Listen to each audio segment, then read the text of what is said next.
Welcome to Get Organized at Work. I'm your host, Kayla Fahey-Ahrndt, healthcare leader, mom of three, and your go-to guide for ditching the chaos and taking control of your workday. This is the show where we turn overwhelming to-do lists into clear, actionable plans so you can crush your goals and show up as your best self at work and in your life. Whether you're here for strategies to stay ahead or systems to simplify your workday, you're in the right place. Let's get organized, have some fun, and make this year your best year in your career yet. Let's dive in. Hello. Welcome back to Get Organized at Work podcast. I'm Kayla. I'm your host, and today is week 5 of our consistency series, and we're going to be talking about the power of pause and why slowing down speeds up success. So if you're new here, welcome. I'm Kayla. I'm a leadership coach, a working mom of 3, healthcare leader, and your guide for building proactive systems to help you lead with clarity instead of chaos. I have a lot going on, so I know how it goes. So I'm going to teach you what's worked for me and other people that I have helped coach along the way or worked with along the way. And I hope you can take something away from it. So we've been moving through our consistency series, as I mentioned, with a couple pauses for Halloween and other cool episodes. So check those out. Every week, we've been doing something to peel back another layer of what it means to show up for yourself and your work in a way that's sustainable, intentional, and aligned. So if you missed any previous episodes, you can go back and listen. I will link them in the show notes or the description for you. So week 1 was redefining your best. Week 2 was the hidden cost of unrealistic expectations. Week 3 was you don't have to hustle to be a great leader. And week 4 was how real leaders reset expectations. So today in week 5, we're leaning into something that feels counterintuitive for many of us, right? But it's the absolute most essential thing you can do for consistent and confident leadership, which is the power of pause and slowing down to help you speed up your success. But before we dive in, just a quick announcement because I'm so excited about it. The next Organized Leader Sprint opens for enrollment on Monday, December 1st. And our next 4-week live sprint for this is going to run and start January 13th through February 3rd. So I know it feels like a long time from now, but it's actually only 2 weeks until enrollment opens. I wanted to enroll a little bit earlier than normal because of the holidays. And I just know that there is a lot going on and it just feels so good to be like, okay, I've got everything set. I'm going to do this 4-week sprint with Kayla, get all my systems into gear starting in January, a couple weeks after the New Year's start. And it's going to feel so good to have it on the calendar. So if you want to start 2026 organized, clear, and proactive, you can get on the wait list now so that you'll be the first to hear details and bonuses and early bird goodies and all of that. So I will link the wait list in the show notes or the description below, but it's the same place you would go to register. It's just kfaconsulting.org/sprint. So check it out. The landing page is there. You can read all about the Organized Leader Sprint. It was awesome. I just got done with it a couple weeks ago with one of my clients and I had a blast. I'm like, I'm definitely doing this again. All right, let's get on to the episode. All right, pausing, something interesting to think about. We live in a world that glorifies speed and urgency. And as leaders, we often fall into the trap of thinking of I've got to go faster, if I can just squeeze in one more thing, if I respond immediately. But doing more quickly doesn't always equal doing better. So there's a quote I've shared before from a personal development book and probably from like a lean methodology that I absolutely love. And it's go slow to move fast. And that's a quote that's been passed on from various leaders to me. And it means slowing down long enough to think clearly, which allows you to move farther, faster, and more effectively.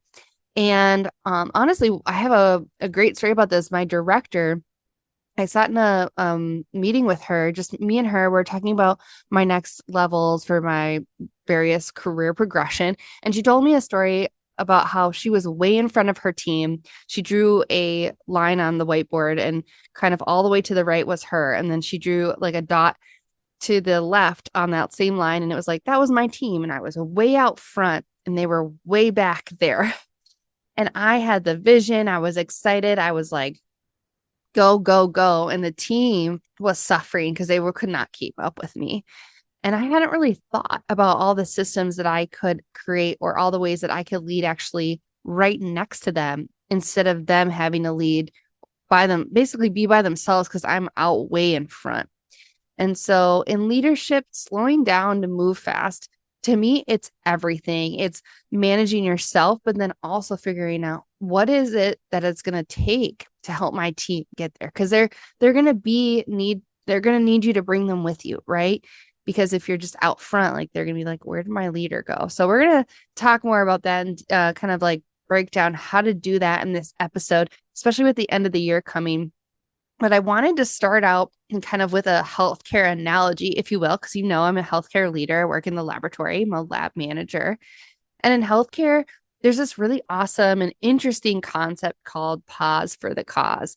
And it's something that I learned about around surgery. So in the operating room, they do something called pause for the cause. And it's when everyone stops, hands down, tools down to verify, do we have the right patient? Are we doing the right procedure? Are we operating on the right side, right? Like, are we supposed to be doing an operation on the right leg or the left leg? This is very important. Does the team all agree on the plan? And this is a moment of intentional stillness that prevents serious errors or even fatalities. So it's a reset, it's a ritual, it's a routine, it's a grounding, and it's really an opportunity to ensure success before doing anything, before taking any action. And this practice does save lives. So now leadership, depending on what area you're in, isn't necessarily surgery, right? Thank goodness. But this principle can be, it's essentially identical. Intentional pause reduces error. Intentional pause can increase your clarity, and intentional pause can improve your outcomes. So when you feel like, oh my gosh, I got to get this patient to surgery, I'm on a crunch, I have 2 more surgeries today, this patient wants to be in and out, I told them it was going to be 2 hours. We don't necessarily, we care about those things, but in that moment, the biggest thing we care about is doing the right thing. And just pausing an extra couple seconds or minutes can save lives. It's a small thing that can have a huge impact. And the same thing is true for your leadership, slowing down for just a little bit to create long-lasting and forward impact. So why do we need to slow down? Why am I even talking about this? I mean, this is a cool concept. Like, we want to make big impact, but why is it so important that we actually feel the need to slow down? I imagine many of you kind of are listening to this episode like, I would really like to jump off this train that is moving very quickly. And I want to teach you ways so that you don't have to jump off the train, because that's really hard to do, but you can maybe pause for a second to make sure you're on the right train. So as leaders, we're constantly flooded, right, with decisions, emails, interruptions, meetings, fires to put out. I mean, I was so excited the other week. I'm like, great, I'm onboarding this new leader. They're taking over this stuff. I'm going to start working on this other thing. And then all of a sudden, major fire. And I'm like, okay, all right, got to take care of that. And so when we're in this constant rush, right, our thinking becomes narrow because we're just dealing with what's in front of us. Many of the options we have tend to disappear because we're just like hyper focused. I don't know if you've ever been there where you're just like, I can't see any other way. Like, this is the only way to operate. Just like head down and like dig in, pull up the bootstraps, right? Like, this is just a hard knock life. Your creativity shuts down because your brain power is maxed out. But when you take a pause, when you slow down intentionally, you can lift your head back up from that work. You take a zoom out and you can access that strategic thinking that you're not able to do when you're putting out a bunch of fires all in a row. And you can respond intentionally to whatever the situation is or plan for that rather than reacting to it. You are no longer the victim, you are in control, and you can make higher quality decisions, better decisions with more you're thinking about the future, you have more foresight. You're like, okay, let me actually make the right decision here instead of the quick decision. And that's what I like to call leadership mindfulness. It's not necessarily meditation, right? But it's the creation of awareness. And I have this lovely graphic that I show to all of my students, which is intention plus awareness creates proactive results. And when you're proactive, intention plus awareness creates proactiveness. And when you're proactive, you create strategic results.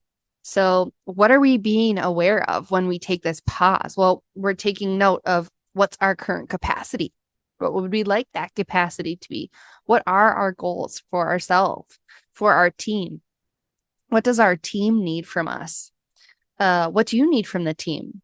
What are the priorities? And what is your next right step?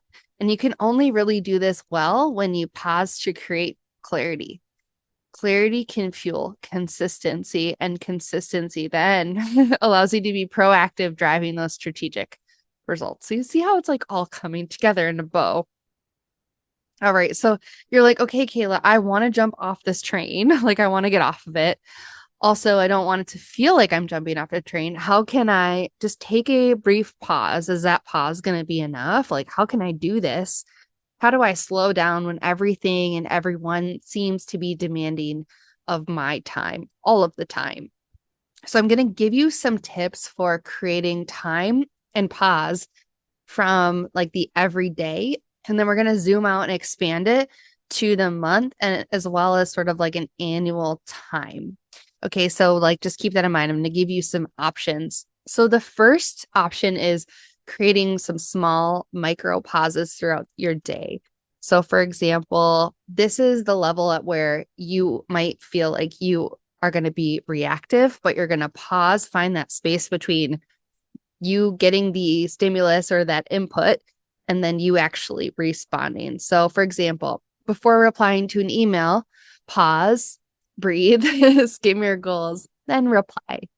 Or before saying yes to something, pause and ask yourself, does this align with my role?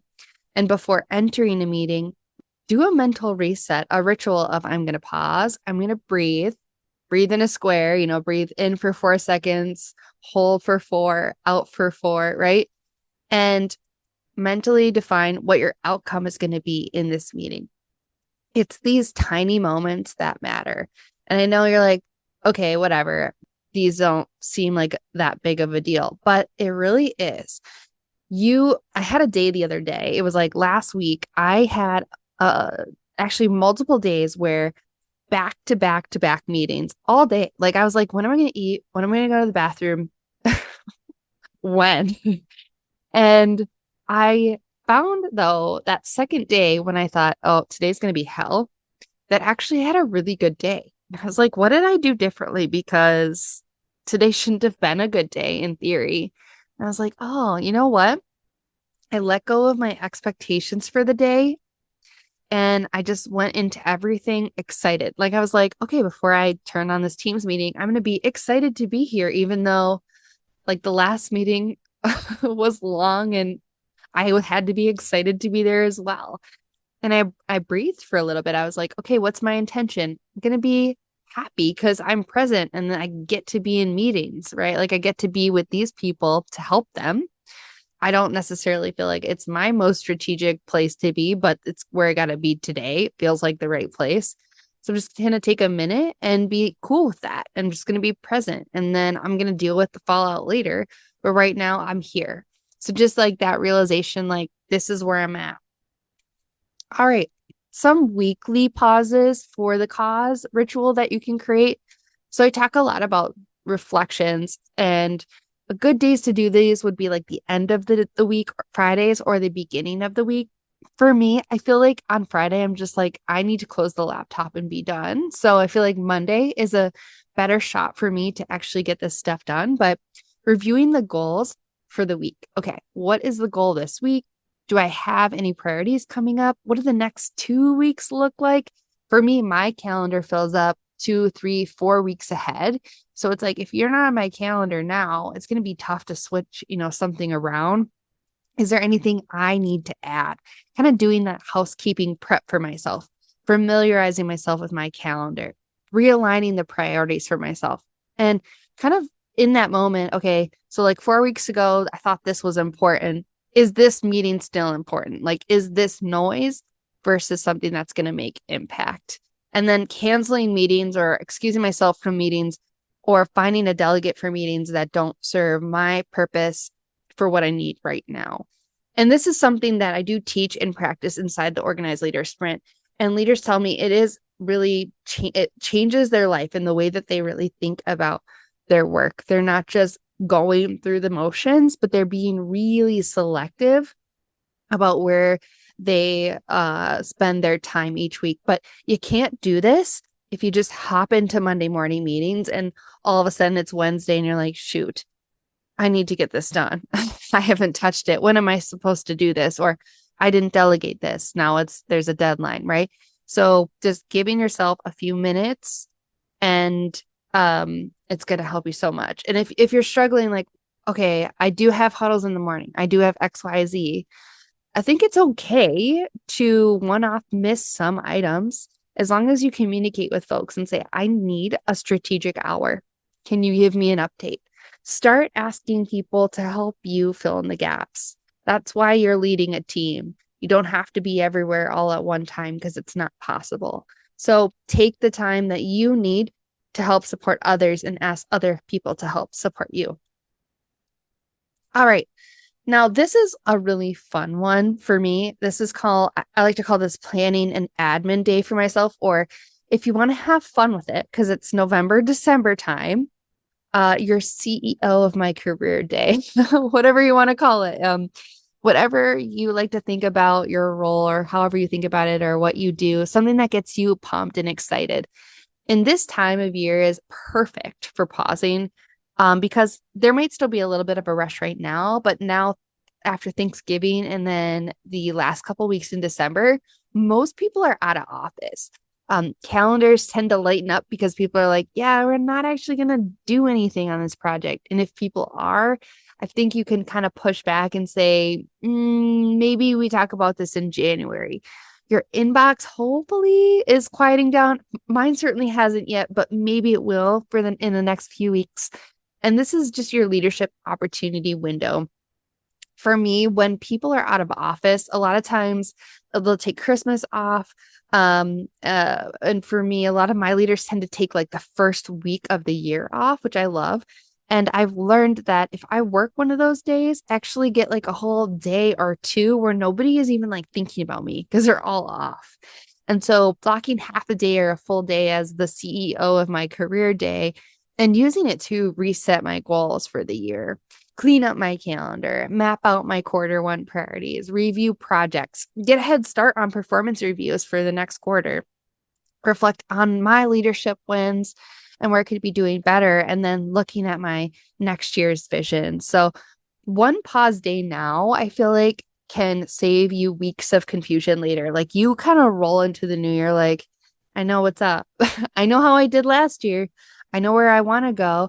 All I got to do is speak with my leader and kind of do a little catchball with them. Like, does this feel right? And you can do the same thing with your team. Hey guys, where did you see us falling short this year? Where did you see us rocking it this year? What do you think would be the next right steps for us to build on the momentum we already have going, and kind of like deep dive into that during your CEO of my career day. And don't forget to like actually take care of your own career. So we talk a lot about the specific role you're doing, but what about where you want to go next? Is there a lateral move you want to make? Is there a skill that you want to learn? Are you looking to go up and advance? Do you need a mentor? These are things that just like kind of get squashed on during the year because we're putting out other people's fires. But maybe you take a few, hours or minutes and think, how do I want to help me be successful in my career? It's okay to do. In fact, you should be doing this because nobody else is looking out for your career as much as you are. Okay. So this pause can save you so much in the future, so much time, but also energy. And also it can get you thinking about the future, help you come up with more ideas as the year goes on. And all of a sudden you've got a wonderful mentor who's recommending you for a different position. So without that pause, you won't ever create that momentum. Last year, I told my boss that I had a vision for my role and that I wanted it to look a certain way and I wanted to articulate that on paper. And I knew there was like a specific type of structure I needed to support my vision. And she said, why don't you just take a day, Kayla? Just take a day. I think it was a Friday. And I had already been thinking about this so much. So I just put all my thoughts into like ChatGPT and started playing around with it and created sort of my ideal strategic vision and projects and goals. And I'm pumped because I think I'm going to go back and look at it and be like, okay, what did I accomplish this year? Does this still make sense? What's next? And again, level it up. And so just even keying in your leader to it and say, like, I'd like to take a black day on my calendar where it looks like I'm not working, but I am. So no one's bothering me. And just like go vision cast. And many good leaders, I think, are going to support that because they know that you need that reset to feel successful. So don't be afraid to bring it up to your leader. Like, hey, I just need a dark day on my calendar. And then are you able to support my team on that day so I can just be away? And they might then say, okay, I love that idea. Can you do that for me? And then you just trade. It can be a really cool thing to help you get excited about your role after maybe a really busy season. The fourth way that you can create pause is do a little bit of a leadership retreat for yourself. For me, I think about this as like maybe 1 hour. It could be like 2 or 3, but really reviewing the metrics that matter each month. It's sort of your monthly reset. It's like, okay, I got to look at the finances, got to look at my KPIs, my key performance indicators. Where did I drift for the month? Where did I excel? Where does my leadership need to simplify? This is just where you regain your consistency through a reflection and not hustling on to the next month. If you're curious about this, I do have monthly reflection prompts inside my Leader Standard workbook. So I'll link that in the description or the show notes below in case you want to grab that for yourself. So I want to leave you with a reflection this week. I want you to think about, where do I need to pause in my leadership right now? And what could become clearer if I slowed down long enough to see it through? And if you want support around building pause, reflection, and consistency, come and join my free podcast community. It's the Get Organized at Work podcast community. And I'm going to do a post, like a weekly reset check-in post, and we can let each other know like how we're regrouping, resetting, or realigning together this week. And I just think this is such a timely episode with the holidays coming. I know just personally for my family, this is a great time for us to slow down a little bit, like be at home, not as much travel. We're doing a lot of like arts and crafts and baking. We made a pumpkin pie today. It was super fun. My kids are obsessed with baking. I swear it's like we're Betty Crocker around here. And it's just like, it's just so much fun. You know, I really like taking them places and going up to the cabin and everything, but the reset of this season just makes me so grateful for what I have and what we've accomplished together as a family. And I think that's the same gratitude you want to feel around your work too. Like, wow, you know, even though this thing can stress me out or, you know, it's hustle and bustle sometimes, it's a great thing that we do. Like, ground yourself in the reason that you started this work. You know, and I've talked about this before, but for me, there's so many different reasons why I do the work that I do, but just feeling deeply grounded in the fact that I know that there are real people out there that benefit from the treatments that my team directly impacts through their work. So I just know that thinking about all the patients who have cancer out there, including, you know, friends and family that I've known that have had to have a transfusion, just kind of lights me up like, wow, we really make a difference. So just think about that too as you're reflecting, like, what's the purpose of what I do? And man, I make a difference. And if you're not feeling that way, maybe think about why. And is it time to make a shift in your career, a move, a change, or maybe it's just time to reconnect with the actual why and get back into that work. So if this episode resonated with you, I'd love, like I said before, for you to come into our free podcast community, share your reflections during our weekly reset check-in. It's free, it's warm in there, it's online, and it's a supportive place for leaders like you and me. And so remember, our next Organized Leader Sprint starts enrollment on Monday, December 1st, just early because of the holidays. And then we're going to start the actual sprint January 13th. It'll be every Tuesday through February 3rd, live and recorded for you. So if you want to lead with clarity in the new year, get on the waitlist at kfaconsulting.org/sprint. And until next time, pause, breathe, and lead with clarity. Because slowing down is really how you speed up your success. All right. I'll see you in the next one.